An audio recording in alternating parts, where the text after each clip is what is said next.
I want to thank all of you for joining us. I want to thank Yoram Bitton, of course, the director of our libraries, Jeannie Rosensaft in the communications department, Abigail Bacon, and Edgar Rivera, who helped make this talk possible and illustrate it with all the beautiful images that you'll see.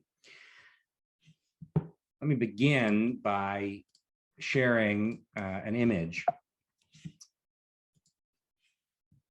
On April 10th, 2018, Mark Zuckerberg, the chief executive of the social network Facebook, testified before a joint session of the US Senate Judiciary and Commerce Committees. Zuckerberg began with a mea culpa. We didn't take a broad enough view of our responsibility, he confessed. It's not enough to just connect people. We have to make sure those connections are positive. It's not enough to just give people a voice. We have to make sure people aren't using it to hurt people or spread misinformation. Across the board, we have a responsibility to not just build tools, but to make sure those tools are used for good. Zuckerberg's apology startled Facebook's longtime observers and marked a turning point in the company's self-presentation. Up until that point, Zuckerberg described Facebook in idealistic terms, a realm of unfettered expression and collaboration. As Zuckerberg related in his testimony, he saw Facebook as a, quote, tool that helped people stay connected to the people they love, make their voices heard, and build communities and businesses. Zuckerberg's use of the term tool was significant. Tools are value neutral, of course. Now, elsewhere, Zuckerberg and his surrogate described Facebook in the language of US telecommunications law as a platform, passively communicating information, not actively producing and publishing information. As a result, they argued Facebook bore no responsibility for what appeared on its pages, whether malign or meritorious. Over the last several years, we have become aware of the numerous incidents of the disclosure of private data, the spread of information, the manipulation of democratic elections here and abroad through Facebook and social media generally. Such events, moreover, give the lie to Zuckerberg's idealistic depiction of his company and the industry it leads. We are now much more familiar with the ways social media, internet search, and software curate and promote specific ideas and points of view in subtle and not so subtle ways. Already in 2016, the sociologist Zeynep Tufekci sounded the alarm when she wrote that Facebook's business model, algorithms, and policies entrench echo chambers and fuel the spread of misinformation. If during the first decades of the 21st century, we have learned that social media are anything but value neutral, we are also learning that this is the same lesson from older forms of communication, including printed media. The subjects of this talk are the Zuckerbergs of the early 16th century, much smaller fish to be sure, but still enduringly influential in the way that they shaped and created knowledge. These men, I argue, engage in a process that created the iconic books, texts that we have come to see as staples of the Hebrew bookshelf. To anachronistically borrow the language of US telecommunications law, 16th century Hebrew printing was a process, was not merely a platform, but rather an active process of literary, artistic, and material production and publication. And if printers were active producers of information and not merely its transmitters, then it behooves us to understand better who they were and how they did their work. Just as it is as important as ever for us to know how Facebook is constructed and who was responsible for its construction.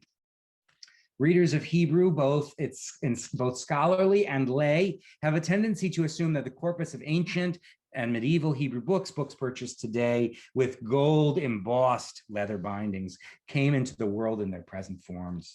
That is, in the words on the page, their structure and meaning and their physical containers exist more or less as they always have. But this is not the case. In my research, I have come to see the classics of the Hebrew bookshelf, thought to have originated in ancient times in the Middle Ages, in point of fact, as originating much later, during the early modern period, through the creative labor of early modern Hebrew printers. To Zuckerberg's idealistic depiction of his company and the industry it leads. We are all now much more familiar with the way social media, internet search, and software curate and promote specific ideas and points of view in subtle and not so subtle ways. Already in 2016, the noted sociologist Zeynep Tufekci sounded the alarm when she wrote that Facebook's business model, quote, its algorithms and policies entrench echo chambers and fuel the spread of misinformation. So if during the first decades of the 21st century, we have learned that social media are anything but value neutral, we are also learning the same lesson about older forms of communication, including printed media. The subjects of this talk are the Zuckerbergs of the early 16th century, much smaller fish to be sure, but still enduringly influential in shaping the creation of knowledge.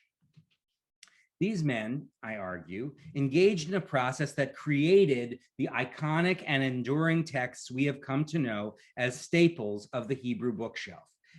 To anachronistically borrow the language of telecommunications law, 16th century Hebrew printing was not merely a communications platform, but rather an active process of literary, artistic, and material production or publication. And if printers were active producers of information and not merely its transmitters, then it behooves us to understand better who they were and how they did their work, just as it is as important as ever for us to know how Facebook is constructed and who is responsible for its construction. So readers of Hebrew, scholarly and lay, have a tendency to assume that the corpus of ancient medieval Hebrew books purchased today with gold embossed leather bindings came into the world in their present form. If the HUC New York campus weren't closed and I were in my office, you would see behind me shelves of gold embossed books, the typical rabbinic library. And yes, we tend to assume that that's the way those books always looked. The words on the page and their structure and meaning and their physical containers, we assume have existed more or less, exist today as they've always existed more or less. But let me tell you that this is not the case. In my research, I have come to see the classics of the Hebrew bookshelf thought to have originated in ancient times of yore, as in point of fact, coming into being much later, during the early modern period, the period that we are focusing on today, especially the 16th century, through the creative labor of early modern printers. Let me share the screen again and go to a most famous book. And we're going to begin, as a presentation like this often does begin, with the Gutenberg Bible. This is the Gutenberg Bible in the Library of Congress. By way of background, let me state that Johannes Gutenberg printed this well-known Bible in 1455 in the city of Strasbourg. And thereafter, Gutenberg's innovation, movable type printing, spread rapidly across Europe and especially to the Italian peninsula. It was only a half century later, however, that printed books began to break free from the conventions of manuscript production. For this reason, scholars consider the years from 1455 to 1500 a kind of preparatory period known as the incunabular period. While the printed books of the 16th century begin to look recognizably like our own. You can see in this image from the Gutenberg Bible that if we were to put it side by side with a manuscript, it would look, with an illuminated manuscript, it would look very similar. You see this on the most basic level, you can get a sense of the size of this book. It's a large, heavy folio edition. Only in the 16th century, because of the innovations of printers such as Aldus Manutius, from Venice. Printed books began to be used outside the monastic cloister, and books were printed in smaller sizes, more portable. And books began to be printed in the vernacular, not simply in Greek or Latin. If we go to the next image, this is a book from an early printed book from the HUC-JIR collection. This is Moses Nachmanides' commentary on the Torah, printed in Rome, a very early book. And similarly, this book has many of, it's a large book, it has many of the facets of these, of scribal manuscripts. It's only in the 16th century that we begin to see new innovations in printing, in their material form, and in their organization. Just to note that the first early printed books from this period, from before 1500, of which there are a number, look a great deal like manuscripts. And there we have about 140 or so Hebrew titles from before 1500. What is notable is that in the 16th century, 20 times that number of books were produced. Okay, so in the 16th century, we see a rapid increase in the number of Hebrew books. We see a diversity in subject matter, in genre, in material form, and textual presentation. This can be exemplified by this volume also from the HUC-JIR collection of the Bamberg Talmud. Okay. And just as Italy was the site of immense productivity in the production of non-Jewish books, so too it was the cradle of Hebrew printing in the 16th century. Hebrew presses sprouted up across the peninsula, in Venice, of course, but also in sometimes smaller towns, such as Riva di Trento and Sabbionetta in the north. Of course, as was the case in non-Jewish books, Venice was the site of the most prolific and venerable Hebrew presses, most famously that of Daniel Bomberg. And his books are generally considered to be game changers. He printed the first rabbinic Bible in 1517 and his Babylonian Talmud of 1519. And the layout of Bomberg's Talmud you see here set the standard for future editions. You have at the center of the page the core text of the Mishnah and the Gemara. In the interior, you have Rashi's commentary. On the exterior, you have the commentary of the Tosafot. And you can see that in the image here. Those stylistic hallmarks, along with pagination and chapter headings, became the standards of editions of the Babylonian Talmud to this very day.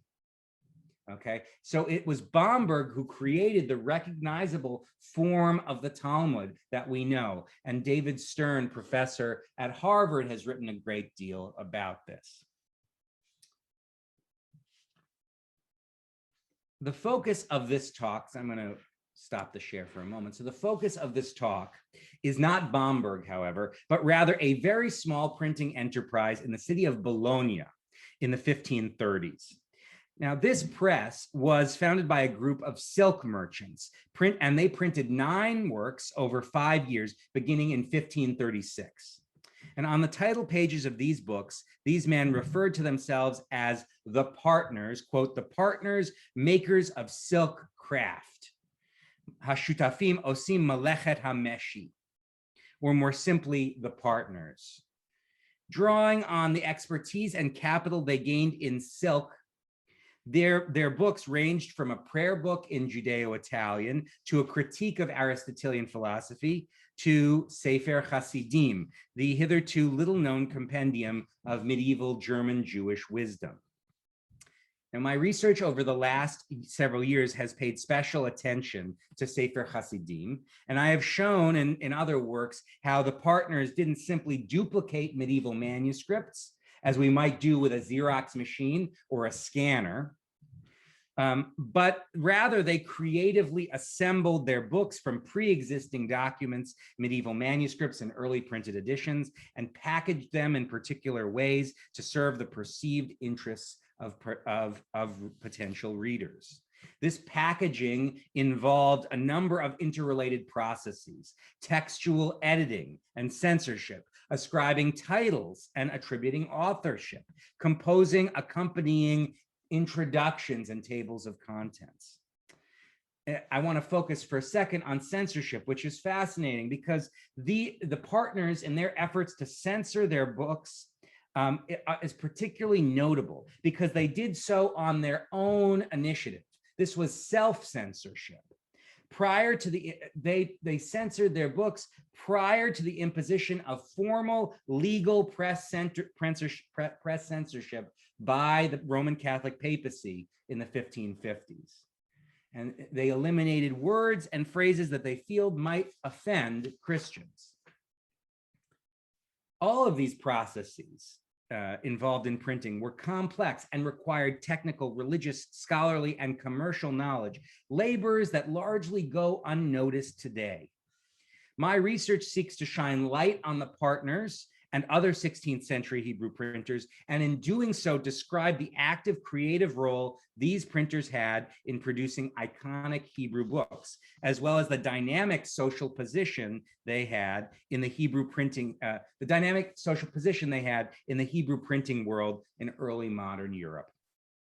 So for the remainder of this talk, I would like to paint a picture for you of who the partners of Bologna were and their place in the Jewish community of Bologna and in the world of 16th century Hebrew printing. So today, of course, you know that Bologna is known as La Grassa, the fat one. And that is a testament to both its prosperity and the richness of its food traditions. In the 16th century, Bologna was beginning to acquire this reputation. But beginning in 1506, Bologna found itself under the direct control of the papacy. Jews had resided there from at least the mid-14th century. And by the early 16th century, the Jewish community there had become especially large and prosperous. According to the scholar of Italian Jewish history, Bernard Cooperman, this Jewish population swelled to around 1,000 members, and it became the financial capital of Jewish Italy, his words. Over 17 Jewish loan banks operated in Bologna. Much of what we know about Bolognese Jewry during this period comes from legal documents called condotte. These agreements were a major instrument that the papacy used to bestow privileges and impose obligations on individuals under its sovereignty. We have a number of these documents, and they paint an intriguing picture of who the partners of Bologna were. So I want to begin with discussing one of them. On December 16th, 1536, it turns out, Pope Paul III granted a condotta to a Jew by the name of, listed in the document as Emanuele Abraham, whom we know from Hebrew sources, from his own books, as Rabbi Menachem ben Rabbi Abraham of Modena. Rabbi Menachem and his Jewish associates are explicitly described here. And the document goes on to say that they may print or have printed the Jewish books of the Old Testament with ancient commentaries, the official books which are read in the synagogue, in which nothing blasphemes against Jesus Christ, our Lord and Savior, as well as the blessings for the mealtimes written in Hebrew letters in the city of Bologna.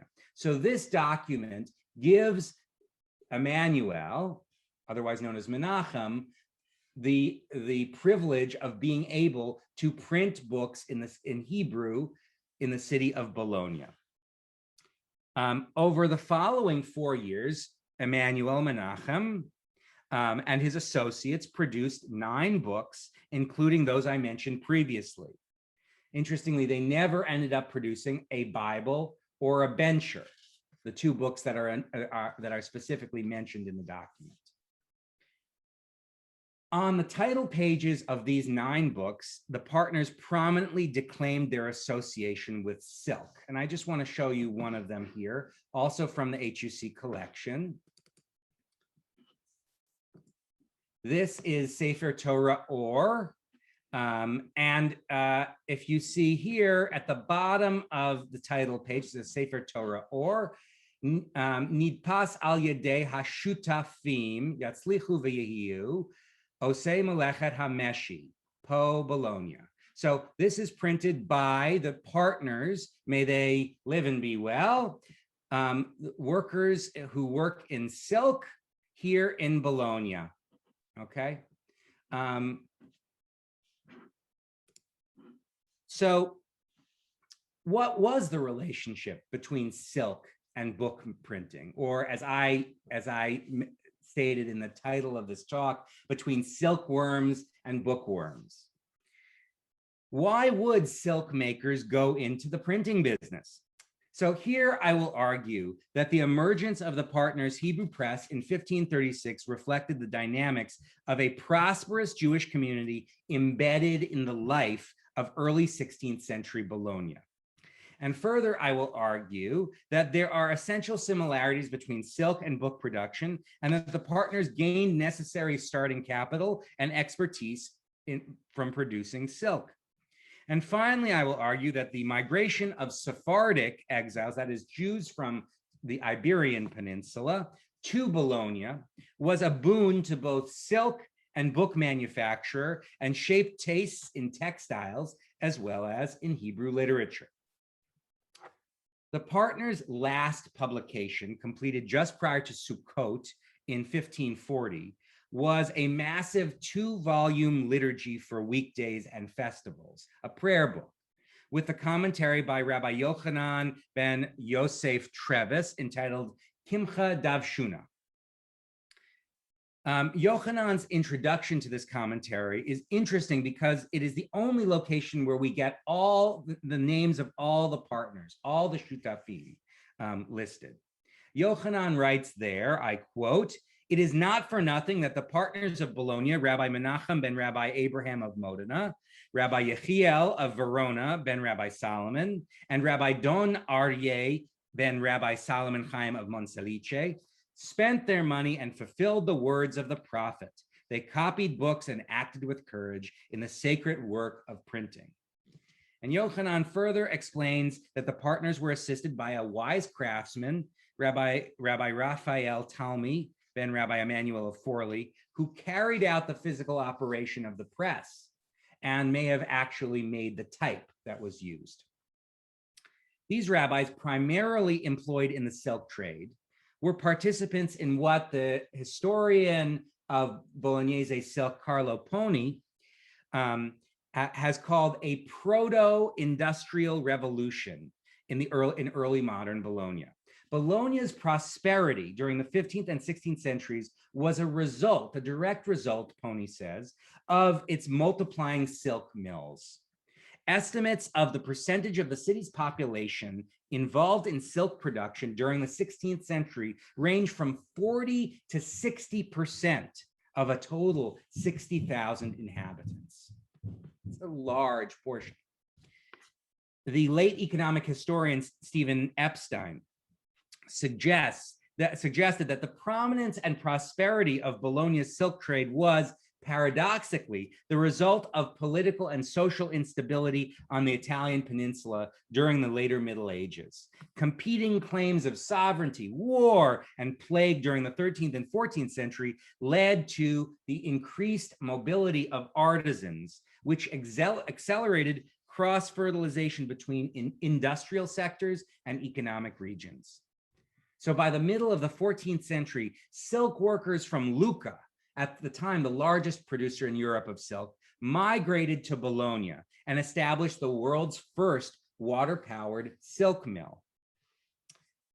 This was one of the 3 jealously guarded innovations that Poni has identified as characteristic of a celebrated alla Bolognese system of silk production. The other two innovations being mechanical winding machines and the use of bobbins for spinning thread. And these technologies, which transformed a laborious home art form into an urban factory system, led to at least a 100-fold increase in productivity, as well as thinner and stronger threads, especially what became known as orsolio or organzine silk. I just want to show you, this is a picture of one of an illustration from the time. Oh, I can't go back. There we go. This is an image, and what you need to know of what a silk mill looked like in the 16th century in Bologna.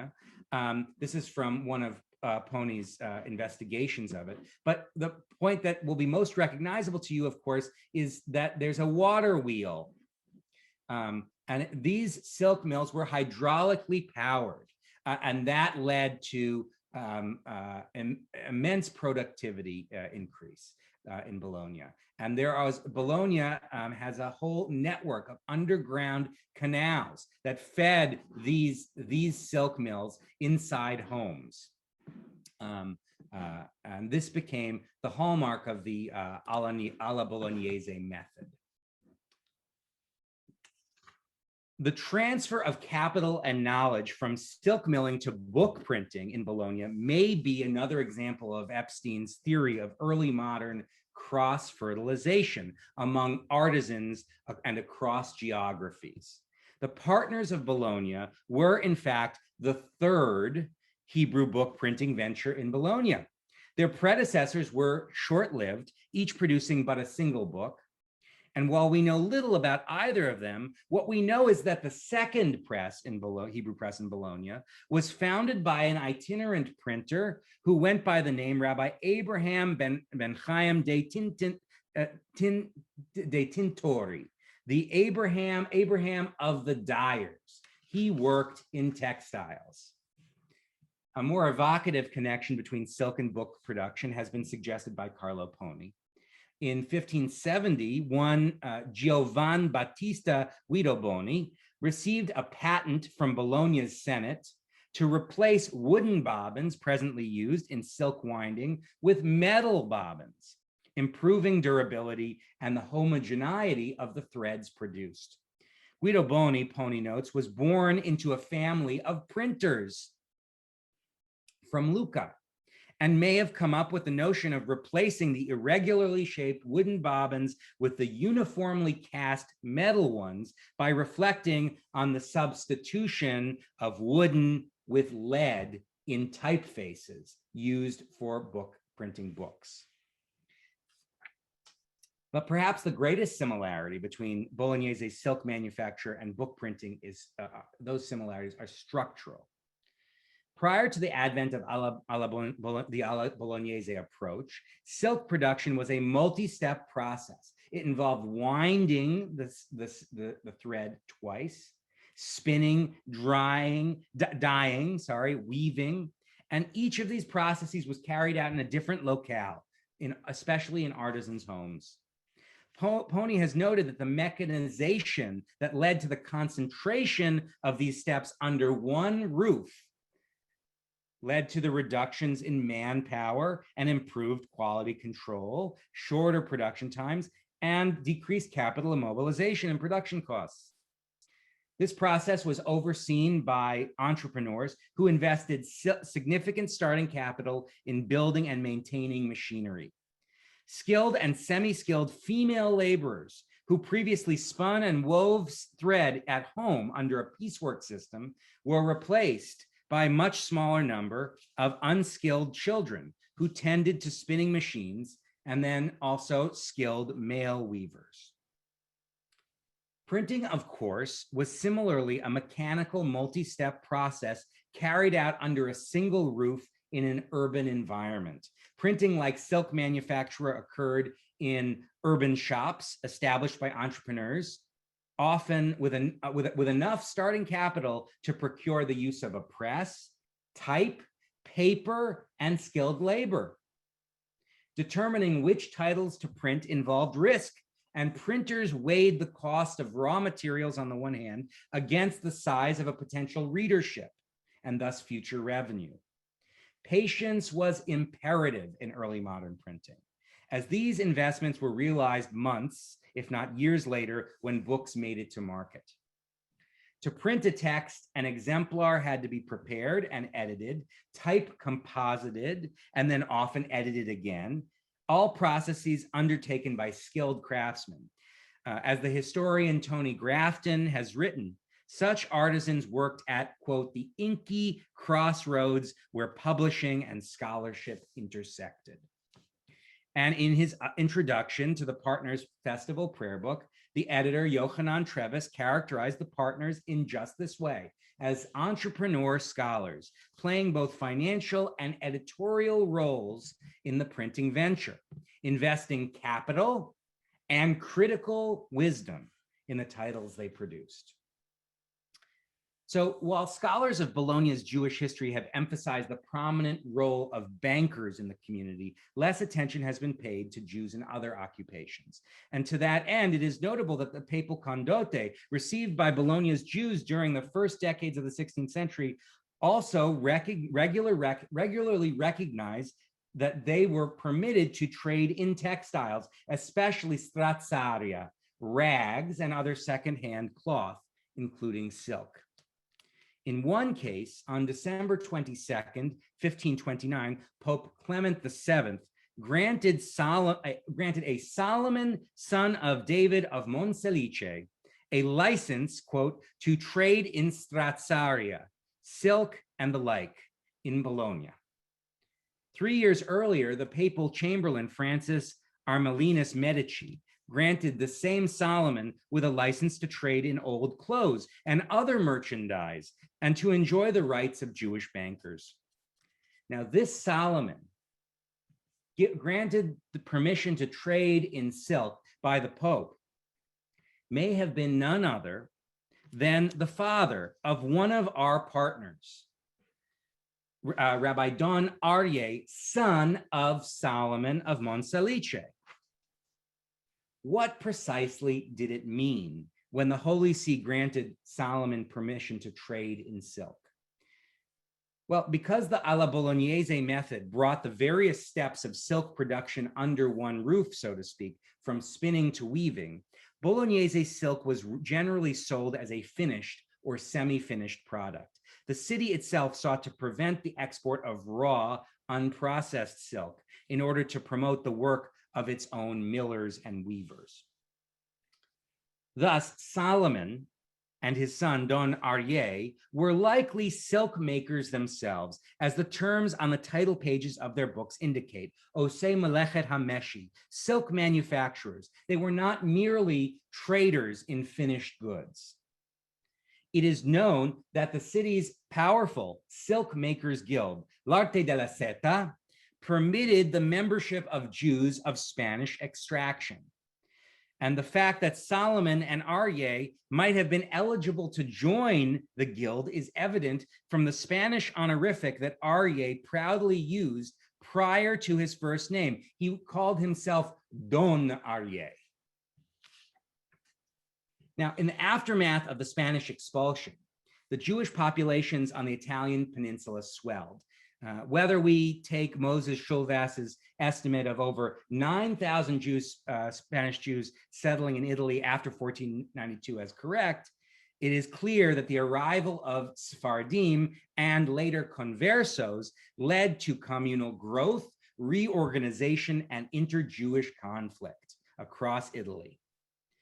With regard to Bologna, Cooperman has shown that the arrival of Sephardim led to the emergence of a new, he says, more formal political system based on Sephardic modes of communal administration. It is also likely that Sephardic refugees brought skill and expertise as silk makers and merchants. The integral role of Jews in Barcelona's late medieval silk trade has been explored by various historians, including Jose Madurell y Marimon.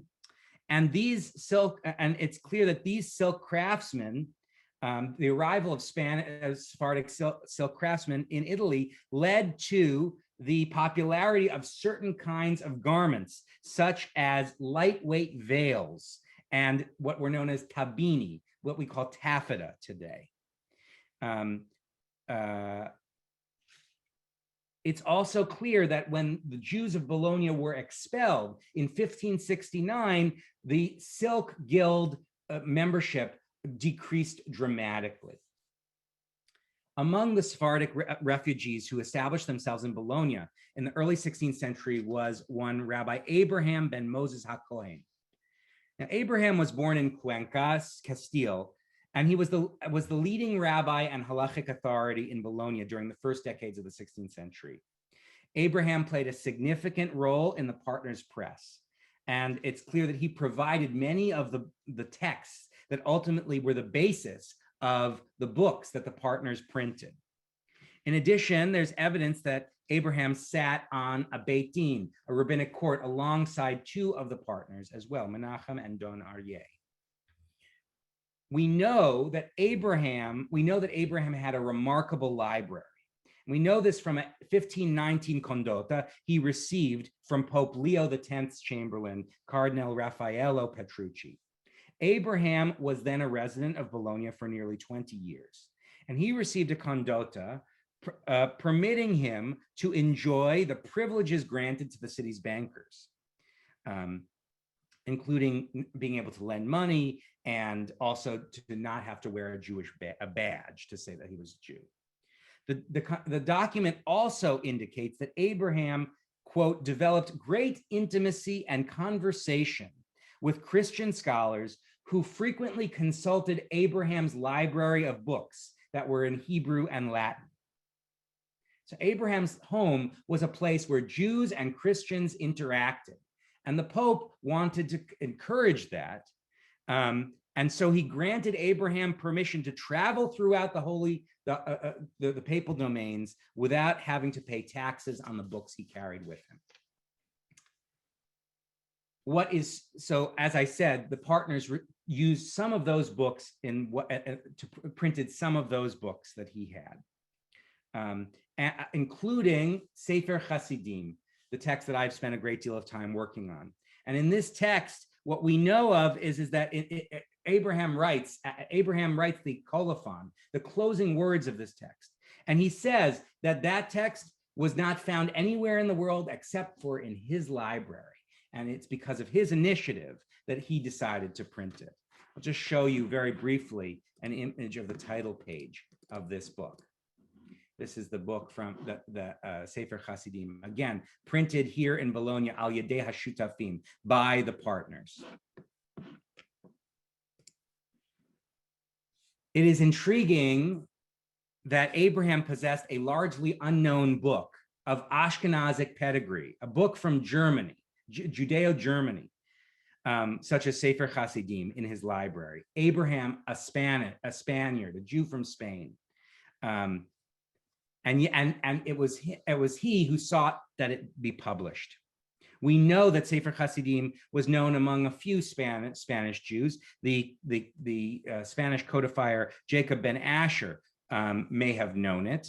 And we also know that Abraham was widely respected by the Ashkenazic community of Bologna as much as by the Sephardic Jews.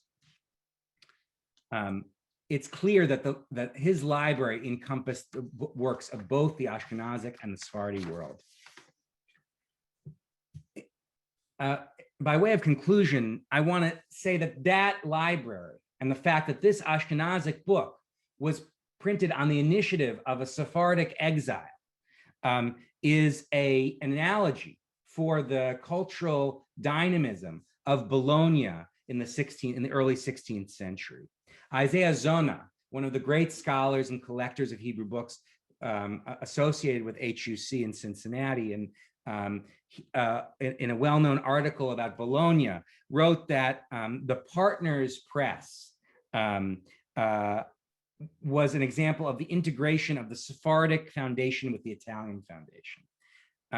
I want to go further, and I want to suggest that the Partners Hebrew print shop and the books they produced represent the specific dynamics of Bologna in the third decade of the 16th century. By this time, as a result of the alla Bolognese approach to silk manufacture, the city became exceedingly prosperous.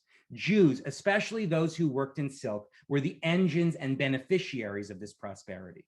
Sephardim became integrated into the city's communal and Jewish institutions, such that they could be members of the Silk Guild and serve as its most prominent rabbinic authorities.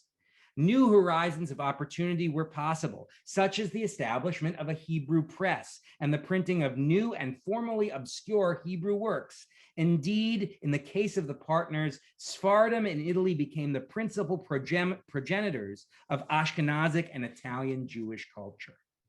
They were media moguls, at least in the fashion of the time. However, this period of stability would not last long. For reasons unknown, the Partners Press closed after 5 years in 1540. Just as today, in the 16th century, more media startups went bust in a short time than remained viable in the long term. And that was the case with the Partners Press too. By the mid-16th century, the fires of the Counter-Reformation would burn, and the Jews of Bologna, once so integrated and prosperous, would first be confined in a ghetto and then expelled in 1569.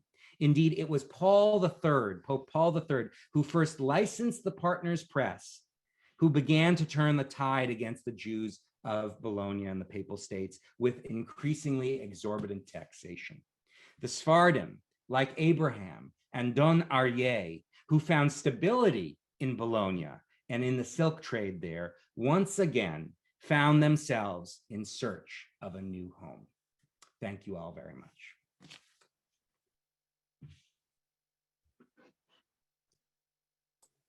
Okay, thank you so much. We start with a few questions? The first one is from Dr. Jordan Finken, actually our rare book librarian at the Cloud Library in Cincinnati. And he asks, what do we know about who cut and cast type for the silk makers? Their books, after all, have a distinctive look. Do we know of their networks for importing or developing expertise in the specific technologies of printing?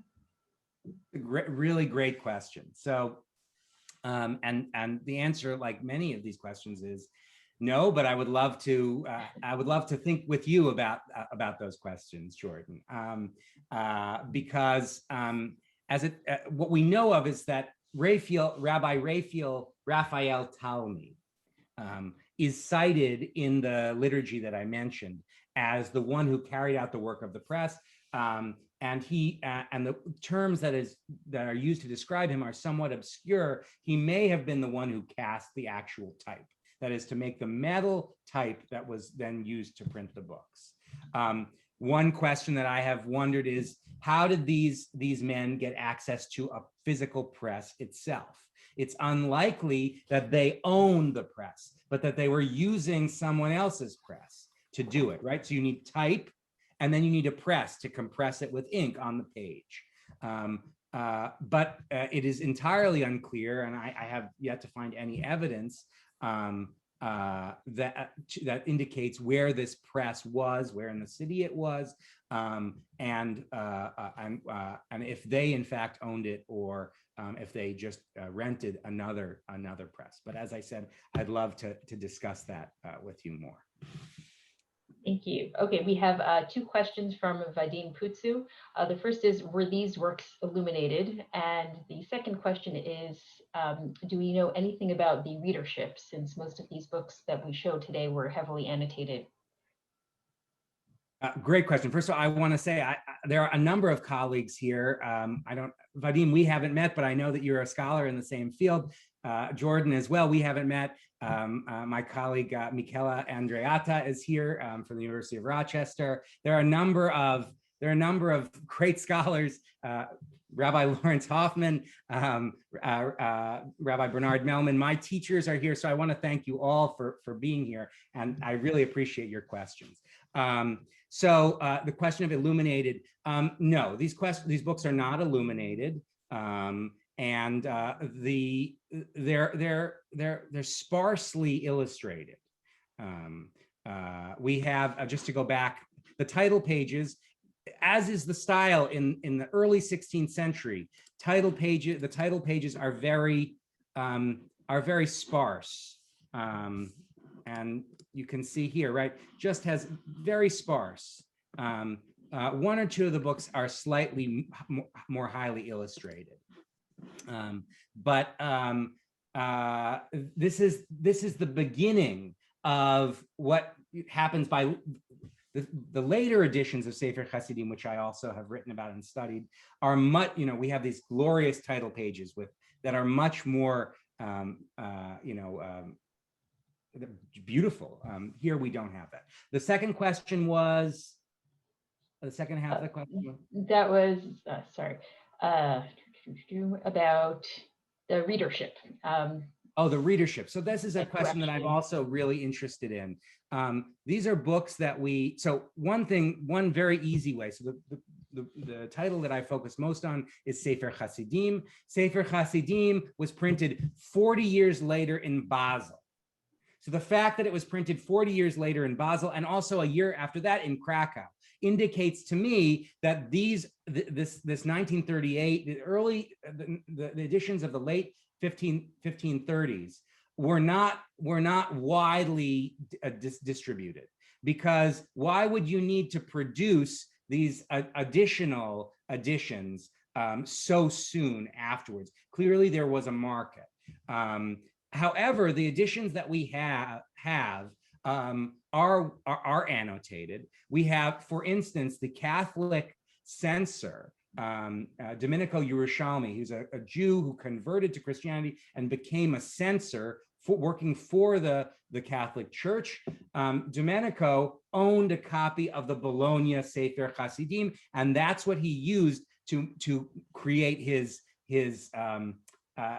list of words that should be removed, right? So we know that this book was read, and we have copies in many libraries. HUC is not the only library who has copies of this book. So we know that they have remained, and that the readership was there, but clearly it wasn't enough to prevent the printing of another edition very soon thereafter. A related question, actually, do you have any idea of how many copies are existent in the world, and how many libraries have copies? This is a question that I'm interested in. I don't have a set answer. It's one that I'm eager. Actually, I'm going on sabbatical next year, and it's one that I'm gonna follow up. Okay, great. We have another series of questions on Jews and the silk trade. So at first, what stage did the silk or cocoons arrive in Bologna and begin to be spun and woven? And basically, how did Jews end up so heavily involved in the silk trade? Yeah, I mean, one of the things about the alla Bolognese method is that it was all done in Bologna. So the mulberry trees on which the silkworms fed were in the outskirts of the city. The cocoons were brought into the city for processing. All of that processing happened under one roof, as I said, and production happened under one roof, actually, and literally under one roof. The city of Bologna was very jealous of its particular innovations in the picture that I showed you of the water-powered mills, etc. They did not want anything to happen in public, so that those innovations might be stolen by other cities and by other artisans. So it all happened under one roof, and by the end, you had a finished or semi-finished product to sell. How did Jews get involved? Well, I try to speak a little bit about this, but one of the things very clear is that the Jews were involved in silk production in Spain, and that those Jews brought that knowledge to Bologna, where they then prospered. Okay, I think we have time for one more question. This one is about the motivation to print Ashkenazi books. They also asked, were the silk printers interested in only profits for the book printing, or were there scholarly or philanthropic intentions? Oh, this is a great question. No, I think that they had many different interests. obviously they wanted to make money, and certainly they wanted to get return on the investment. They had to put a lot of money down to make these books, so they needed return. Whether they got that return is I wonder about, especially since they closed only 5 years later after starting the operation. But they had scholarly and religious commitments. They saw themselves as spreading the words of Torah. And expanding the libraries of religious knowledge of Italian Jewry in particular. And they, for instance, they published a Judeo-Italian prayer book, a prayer book translated into Judeo-Italian. Okay, that prayer book, they say, was to allow women who do not understand the Hebrew of the Hebrew prayers to be able to know what the prayers they're saying means. So they had particular religious commitments that they were acting upon in their work, in addition to the fact that they wanted to make some money too, don't we all? Great. Thank you. Thank you. Thank you all for coming, and thank you so much for your engaged questions. It was a real pleasure. So thank you, Joe, and I want to thank everybody that came today to the lecture. And we hope to see you soon in the library, that we can show you the books themselves.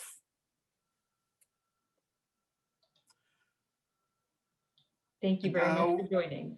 And last word about the synagogue groups, if you'd like to break out into your breakout rooms, you are welcome to do that as we finish up. So thank you everybody for joining us today.